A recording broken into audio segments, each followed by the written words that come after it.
Hello, class. Today we are going to be studying an American literature poet who made a great contribution to society, and his poems are still famous today. And this is a quote from this poet. We'll see if you can guess who it is. Kind hearts are the gardens. Kind thoughts are the roots. Kind words are the flowers. Kind deeds are the fruits. Take care of your garden and keep out the weeds.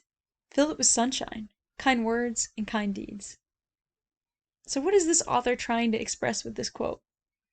He's saying that we have to take care of our thoughts because if we don't fill it with good things, then bad actions are going to come forth. But if we fill our thoughts with good things, then good deeds will come forth. And this author was a beloved fireside poet, and he was Henry Wadsworth Longfellow. And he was born on February 27th, 1807 in Portland, Maine. And this is a picture of his birthplace. It's actually pretty famous today. And he was the second of 8 children. So he had a lot of siblings growing up. And his grandfather was a Revolutionary War hero. And his father was a Portland lawyer who served in Congress. And Longfellow's father actually wanted him to follow in his footsteps. But Longfellow really enjoyed writing. And when he was 12, he actually published his first piece of writing. And later he published some things in the newspaper and magazines, but his works weren't very popular in those. But he went to college and graduated from Bowdoin College, and after studying modern languages for a few years, he went back to Bowdoin College to teach the modern languages he had been learning. And he married one of his former classmates, Mary Storer Potter, in 1831, and he was very happy. But in 1835, his wife died in a miscarriage, and he spent a year grieving in Germany and Switzerland. But after that year, he got hired as a teacher at Harvard, and he published his first collection of poems in 1839 called Voices of the Night. And 2 years later, he published his second Ballads and Other Poems, his second piece of literature. And these poems had a common theme of overcoming adversity, and this is demonstrated in the Psalm of Life. After publishing these, he didn't have much time to write because he was so busy with teaching. And we're going to study a little bit of a Psalm of Life. Here's the first few stanzas. Tell me not in mournful numbers, life is but an empty dream. For the soul is dead that slumbers, and things are not what they seem. Life is real, life is earnest, and the grave is not its goal. Dust thou art, to dust returnest, was not spoken of the soul. Not enjoyment and not sorrow is our destined end or way, but to act that each tomorrow find us farther than today. Art is long, and time is fleeting, and our hearts, though stout and brave, still like muffled drums are beating funeral marches to the grave. So this is talking about how life keeps going, time goes on, and we don't live without purpose. It's dust thou art, to dust returnest was not spoken of the soul. So even though our body will die, our soul lives on, and we need to make the most of what we have and invest in eternity while we can. He's saying that sorrow and enjoyment were our destiny, and we're supposed to progress each day and get better and add things to our lives, do things for the cause of Christ that will matter. And this poem was a ballad stanza, and it had much rhythm and rhyme because of that, and its rhyme scheme was ABCB. And he made a biblical allusion in Genesis 3:19, as I mentioned earlier, dust thou art, to dust returnest.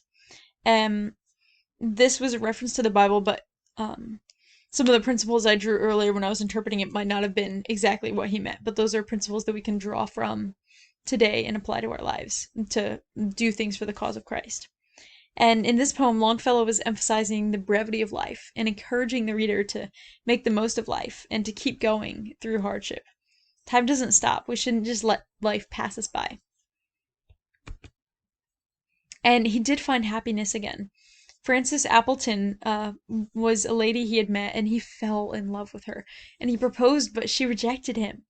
And he waited 7 long years, and she finally wrote him a letter saying that she loved him and wanted to be with him. And at this point, he proposed a second time, and she accepted. And so they got married, and they had 6 kids together, 5 of whom survived to adulthood. And his 18 years married to Frances were the happiest years of his life. And he wrote many things during this time because he enjoyed life so much. In 1847, he published Evangeline, which was a short story length poem. And in 1854, Longfellow actually decided to quit teaching so that he could spend more time writing poetry. This was the opposite of what he did previously. When he was working at Harvard, he stopped writing as much so that he could teach more because he was so busy. And so now he prioritized writing over teaching. And during this time, he wrote many historical poems, such as Hiawatha, The Courtship of Miles Standish, and Paul Revere's Ride.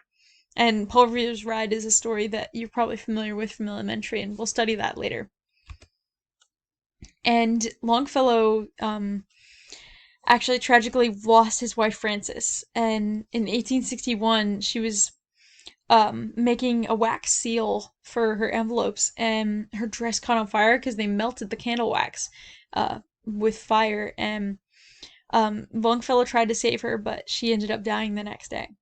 And so he didn't write anything for the next 2 years, and he was grieving for her.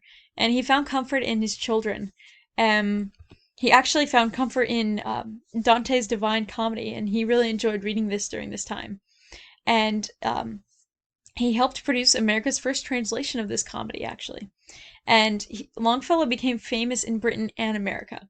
24 different companies were publishing his works in London. And London died on March 24th, 1882, at the age of 75 years old. So he lived a pretty long life compared to some of the other poets that we've studied. Some of them died in their 30s or 40s. Longfellow lived till 75, and we were able to get many works of literature from him. And some of his other famous poems were The Children's Hour, The Wreck of the Hesperus, and The Tide Rises, the Tide Falls. And Children's Hour showed how much he loved his children and how dear they were to him.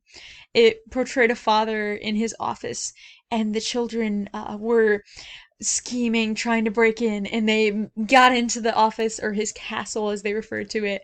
And once they got in, they hugged him and attacked him, and he switched the tables on them and said, "Oh, now that you're in my castle, you won't be able to escape." And it was just a really jovial poem, just enjoyable, and reflected on how much he loved his children. And it's great for families to read and just express their love for their kids. He also wrote Kavanagh, a tale. It was a short love story taking place in the country. And there was this quote talking about spring in it that I thought was amazing. "Ah, how wonderful is this advent of spring, the great annual miracle of the blossoming of Aaron's rod, repeated on myriads and myriads of branches. The gentle progression and growth of herbs, flowers, trees, gentle and yet irrepressible, which no force can stay, no violence restrain, like love, that wins its way and cannot be withstood by any human power, because itself is divine power. If spring came but once in a century, instead of once a year, or burst forth with the sound of an earthquake, and not in silence, what wonder and expectation there would be in all hearts to behold the miraculous change. But now the silent succession suggests nothing but necessity." And so he's talking about how beautiful and wondrous spring is, with all the trees blossoming and flowers shooting forth, but people don't really appreciate it. It's not bold. It just slowly happens silently. He was saying that if it happened once a century, people would look forward to it more and appreciate it more. Or even if it happened with noise, if it had a huge noise like an earthquake, when trees are budding, then people would anticipate it and look forward to it more. But because it's just normal and we experience it every year, people just see it as a necessity, something that has to happen, and they don't appreciate the beauty of it. And we should appreciate all the little things in life that add up and just make life more enjoyable. And Longfellow was famous for many literary qualities. He stood out from other authors of his day because he spoke his thoughts and he used emotion when he was writing. At the beginning of his career, Longfellow used a more didactic style, but later in his life, he dealt with more spiritual things and he referenced moral values. As we saw in a couple of his works in the spring, he referenced Aaron's rod budding. That was another biblical allusion. And then the biblical allusion from Genesis earlier. And Longfellow used many literary devices such as imagery, similes, metaphor, and internal dialogue. And these literary devices helped convey his meaning more. The imagery he presented in the spring quote was so, like, enthralling. It made you picture the scene and long for springtime so that you can observe all those little things. And Longfellow left a legacy. Many of his themes were repeated in several of his works, talking about man and the natural world, life and death, art and culture, and suffering. These things were very relatable to people of the society then and people of society now. And he believed that a poet should teach while he entertained in his writings. And as we saw in a couple of the things we read today, he taught you valuable life lessons while also making it interesting to learn. And Henry Wadsworth Longfellow was the most popular American poet in the 19th century. And these were some of the reasons why. And his quality and unique ideas were admired by many, including Edgar Allan Poe, who recognized Longfellow as an important American literature figure. And his unique writing style added to the quality of his writing. And as many of the things that were listed, the imagery and the enjoyment that people got from reading his works all made him more popular and famous as he is today. And that is why he is still admired.